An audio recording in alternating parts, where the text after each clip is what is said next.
or you can go online and click and join us at wnyc.org.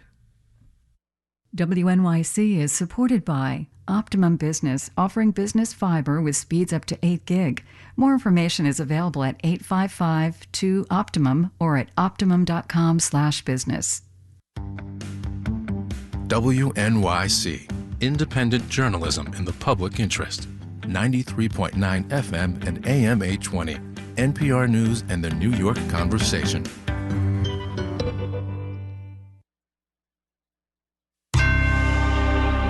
Marketplace is supported by Crowley, a logistics, energy, and maritime solutions company with nearly 135 years of innovation and a commitment to sustainability.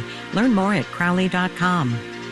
We're taking a road trip around the U.S. economy today, north, south, east, and west. From American Public Media, this is Marketplace.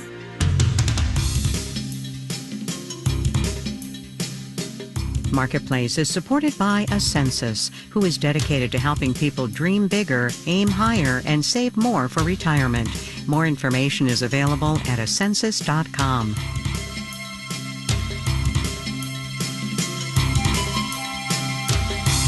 In New York, I'm Kristen Schwab in for Kai Ryssdal. It's Monday, May 20th. Good to have you with us. Let's start our journey today in Baltimore, where it's been nearly 2 months since the container ship the Dolly struck the Francis Scott Key Bridge, ending the lives of 6 construction workers and upending the lives of many business owners. Well, today, workers finally moved the Dolly out of the waterway, a key step towards fully reopening the port of Baltimore. So does this mean business there will eventually go back to normal? Marketplace's Stephanie Hughes takes it from here. Sugar, cars, tractors, and containers full of other goods are big items for Baltimore's port. And Scott Cowan, president of the Baltimore chapter of the Longshoremen's Union, expects that cargo to start rolling back in. Longshoremen move cargo on and off of ships, and about 1,800 of them have been out of work for the last 8 weeks here. But Baltimore says now, we got a good-looking ship schedules for the next month or two. Parts of the port still feel empty, including the Trans-American warehouse. Owner Craig McGraw says many of his clients decided to ship to other ports, like Norfolk and Savannah, while Baltimore was inaccessible. And he worries that business won't return. If everything's going well at the new port, are they going to turn around and come back to Baltimore, to go through that whole process again? But Baltimore has some advantages. It's farther inland than any other port on the East Coast, which means if cargo arrives here, it doesn't have to travel as far inland to get where it's going. University of Maryland supply chain management professor Phil Evers says he thinks that'll bring a lot of shipments back. Simply because it's typically a lot cheaper to move a container by water than it is by either truck or rail. It's not just containers that are coming back, but passengers too. Cruise ships are returning. Carnival announced it has a ship coming into the port within the next week. It had also moved its Baltimore operations to Norfolk. So you could have more traffic coming in and out. Evers also says any new bridge would likely be state-of-the-art in both design and construction. That means engineers could think about how it might withstand impacts in the future. In Baltimore, I'm Stephanie Hughes for Marketplace. Red Lobster used to advertise that it was where America goes for seafood. But apparently, a lot of Americans are going somewhere else. The chain has filed for bankruptcy, saying its customer count has dropped 30% since 2019. Red Lobster says it plans to keep most locations open, but it has an uphill battle. Because as Marketplace's Daniel Ackerman reports, inflation and changing consumer tastes are making business difficult for casual dining restaurants. Kids these days, says Cornell University's Alex Suskind, they're part of casual dining's problem. Most young folks, I have some Gen Z children, and they would be like, oh yeah, that's where grandma goes to eat. Red Lobster, Chili's, Outback Steakhouse, and other casual sit-down chains have been around for decades. Some diners, young and old, have come to see them as wallpaper restaurants, says Steven Zagor at Columbia University. You're not a trend maker. You just sit there and people recognize you as being a good old friend without an awful lot of excitement. Flashy promos can get customers through the door, like Olive Garden's Never-Ending Pasta Bowl or Applebee's $1 margaritas. But Zagor says they can backfire too, as in the case of Red Lobster's money-losing all-you-can-eat shrimp deal. People are putting literally shrimp in their pockets, and I have seen that. Speaking of takeout, casual chains had trouble pivoting there when the pandemic shutdowns hit. When they lost their dining rooms, they lost their core business model. Sam Okus is editor-in-chief of Nation's Restaurant News. He says even though some diners have returned to restaurants, more and more consumers would rather press a button on their phone, have it sent to their doorstep. And that market is already crowded with cheaper order-at-the-counter spots, like Chipotle and Sweetgreen. Burritos and salads just travel better than shrimp in a pocket. I'm Daniel Ackerman for Marketplace. It's only May, and Texas is already under a heat advisory. Temperatures in parts of the states may get as high as 115 degrees this week. By now, residents have learned to keep an eye on the reliability of the state's electricity grid. They'll also, of course, keep an eye on their electricity bills.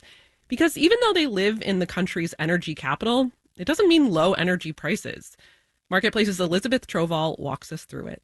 At a Cracker Barrel southeast of Houston, I catch up with Robin Wright. Yes, like the actress. Except she has way more money.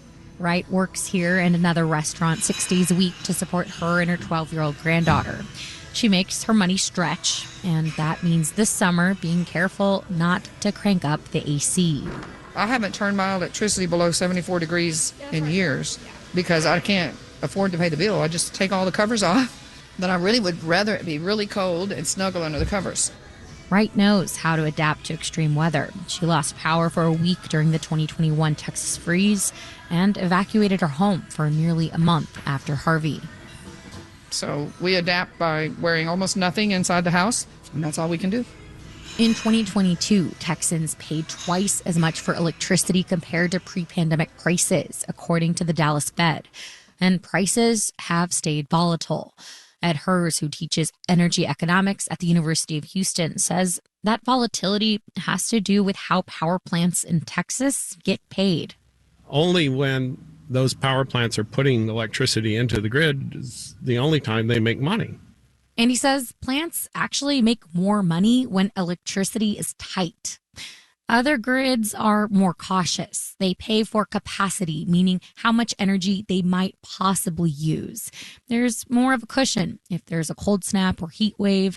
Hers compares it to paying for the fire department. Nobody likes paying for extra capacity, but think about it. We don't use fire departments all day long, and we pay to keep them around. But Texas takes a deregulated approach. That means when there's sudden demand for extra electricity, prices go up 10, 20, 60-fold. That's bad for consumers during extreme weather. But in the past, this leaner approach has meant cheaper bills. Energy consultant Doug Lewin. Texas did experience very low prices for quite a while. But when the catastrophic freeze of 2021 knocked out electricity across the state, it was a wake-up call. Now, more money is being spent on capacity to give more of an energy cushion. But it's ad hoc. The deregulated structure of the Texas energy market is the same. That sort of leads to the worst of both worlds, frankly. Lewin isn't convinced the grid is actually more reliable. And what you definitely end up with is higher prices. So what is Texas to do when the weather is getting hotter and more people are moving in? Some people say the state needs to build more natural gas power plants to come online when demand spikes. Lewin says Texas needs to address energy demand, like improving energy efficiency. That needs to be brought into the market, both for reliability, because high demand is one of the biggest risk factors in whether or not we're going to have blackouts, and to help lower bills. Bills that will continue to weigh on low-income Texans this summer.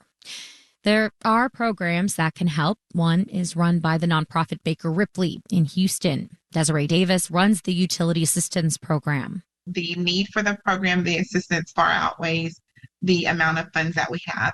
Some requests for aid come after power has already been shut off. Last summer, Baker Ripley helped 34 households get their lights back on. In hot summer months, Davis says electric bills can increase 25 to 50%. It can be especially tough for those on a fixed income. When I was a customer service representative, was a senior that I still work with to this day, that she literally was considering taking her own life because she was struggling to pay her energy bill. She says many have to choose between keeping the power on or paying for their meds or food. In Houston, I'm Elizabeth Troval for Marketplace. Let's do the numbers. The Dow Jones Industrial Average fell 196 points, 0.5%, to finish at 39,806. The Nasdaq climbed 108 points, 0.7%, to close at 16,794. And the S&P 500 ticked up 4 points, just under 0.1%, to end at 5308. We heard from Stephanie Hughes about business at the Port of Baltimore. Let's check in on some boat and shipping-related stocks. Carnival Cruise Lines, which operates 27 cruise ships around the world, swelled 7.3%. Shipping company Matson, based in Honolulu, Hawaii, lost 0.9%. $35.5 million. That's the final price paid for Andy Warhol's artwork Flowers at a Christie's auction last week. Another florally themed piece of art, Georgia O'Keeffe's Red Poppy, went for $16.5 million at the same auction. Bonds fell. The yield on the 10-year T-note rose to 4.44%. You're listening to Marketplace. Marketplace is supported by C3 Generative AI. C3 Generative AI enables rapid access to secure, traceable, hallucination-free insights from enterprise systems, all while using any LLM, helping enterprises turn the invisible into the obvious. Learn more at c3.ai. And by the Peter G. Peterson Foundation, a nonpartisan organization dedicated to raising awareness and accelerating action on America's fiscal challenges to build a brighter economic future for the next generation. Learn more at pgpf.org.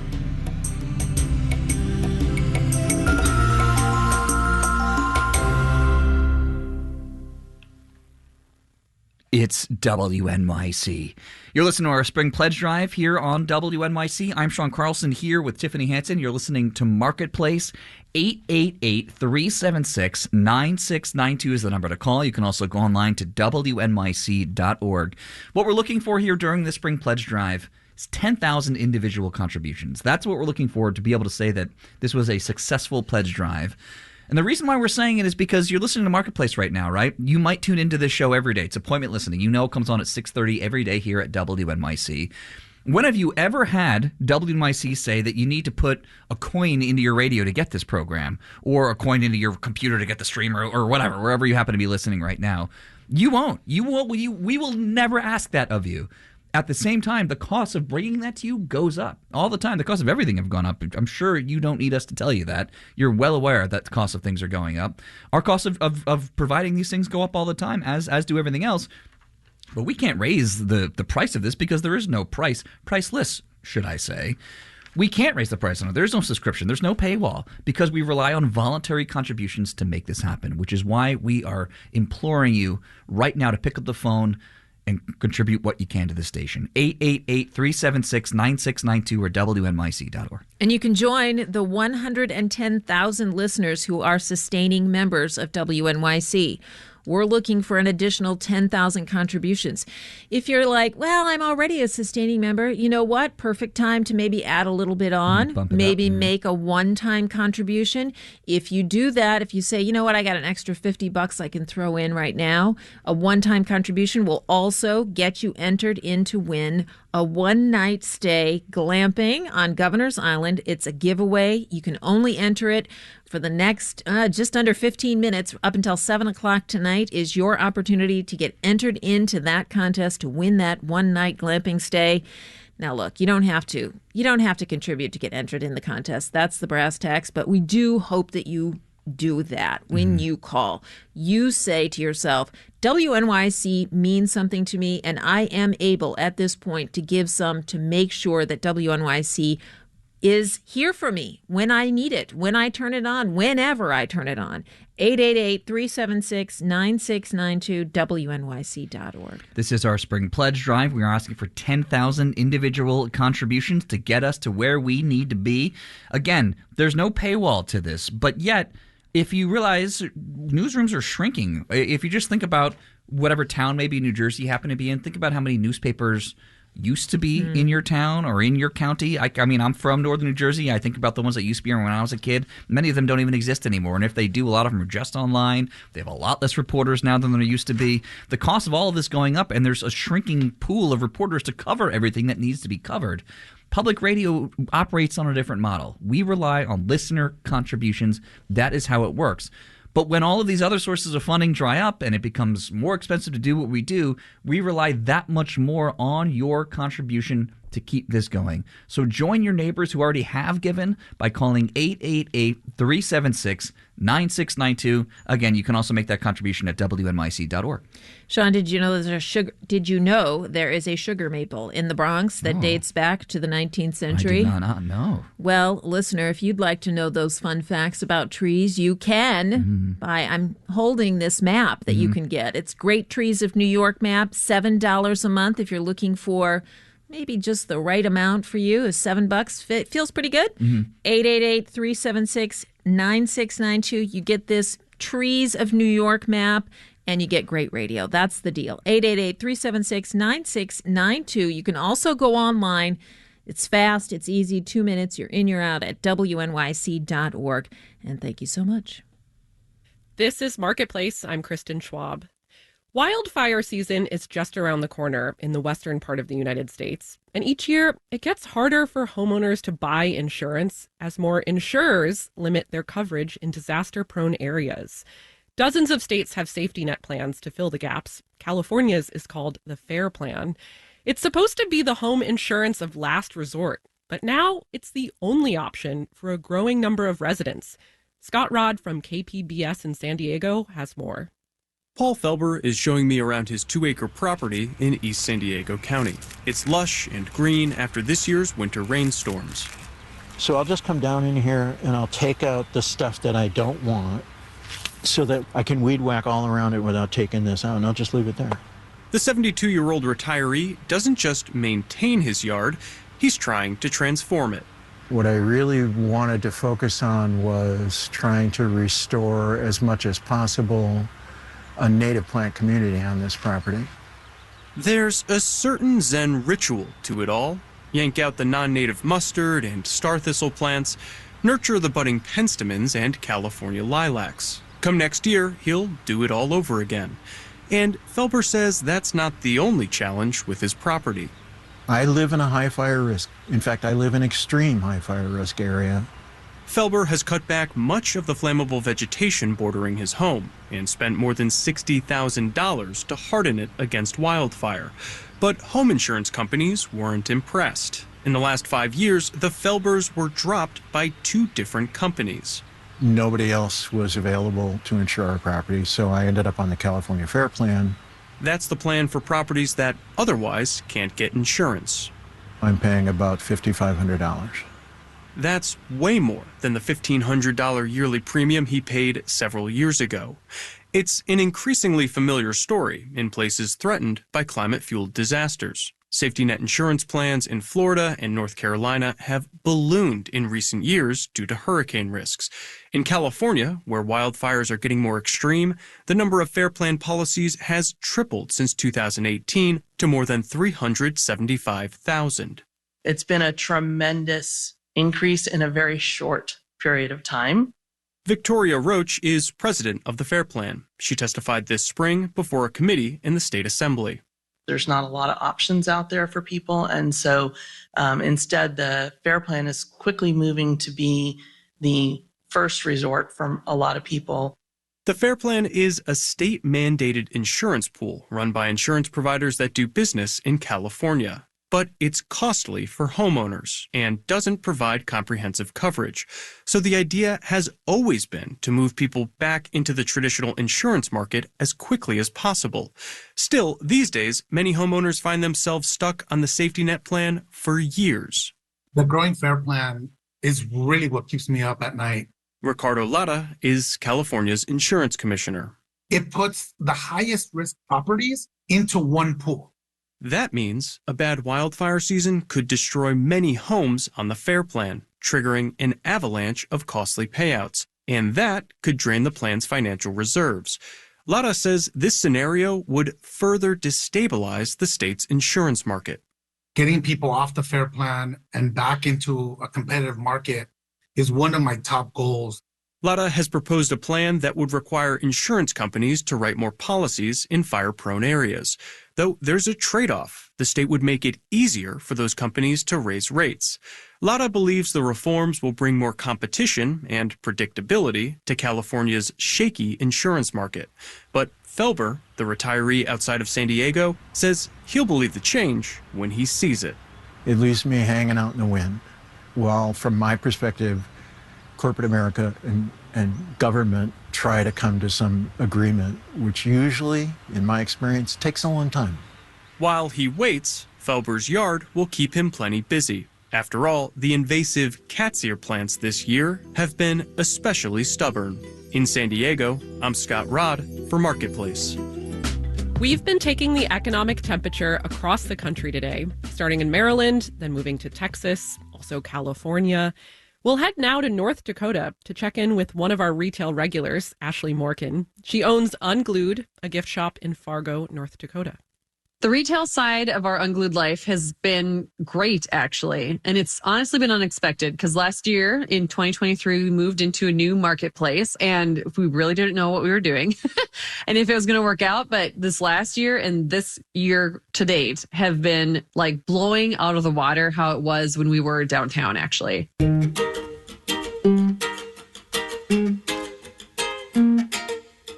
So when we moved our shop in 2023 to this new marketplace, our sales just increased with us moving there. And so that's really allowed us to increase some of the wages that our crew has. And as we add on more positions, like we can start them at a larger base pay. It was just this past month, we gave everyone basically, it would be an 8% raise. And then at the end of the year, too, we expect to be able to do more of like a bonus because I kind of live in the Christmas vacation world of National Lampoon where I'm like, we will always give you a Christmas bonus in some way on the retail side, at least.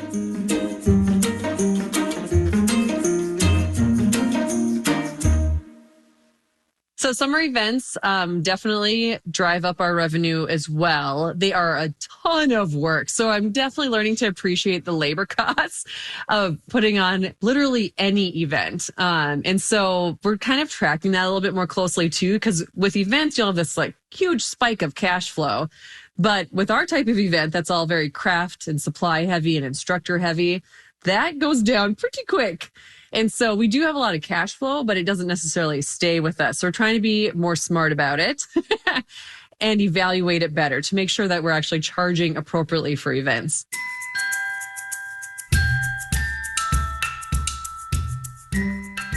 For the longest time, I was not paying myself very much at all. And I used to be a nurse, and I'm finally getting closer to my nursing wage that I had 12 years ago before I started Unglued. And that has really, for us, has allowed us to pay off more personal debt that we racked up when our shop failed super hard in Sioux Falls. And so we are finally focused on that first. But I can't live without traveling. And so it's also allowing for us to do even small trips and probably a bigger one this fall. I think this fall will be the time that we actually do it to kind of celebrate. That's Ashley Morgan in Fargo, North Dakota. Remember, we can't do this series without you. Tell us about your economy at marketplace.org/myeconomy. Marketplace is supported by Betterment, the automated investing platform that helps make it easy to be invested for the long term. Learn more at betterment.com. Investing involves risk. And by NinjaOne, the endpoint management platform that automates the hardest parts of IT and helps your employees be more productive and secure no matter where they work at ninjaone.com. This final note on the way out today, it's another sign that consumers are near their inflation breaking point. Saw this in Reuters. Target says it's cutting prices on thousands of basics, things like milk and diapers, as shoppers pull back on spending. And it's not the only name trying to lure people in with deals. The same Reuters story says McDonald's is considering launching a $5 meal deal. The burger chain first started selling its dollar menu right around the early 2000s recession. Our daily production team includes Andy Corbin, Elise Hassan, Maria Hollenhorst, Sarah Leeson, Sean McHenry, and Safrida Terenzio. I'm Kristen Schwab. We'll see you tomorrow.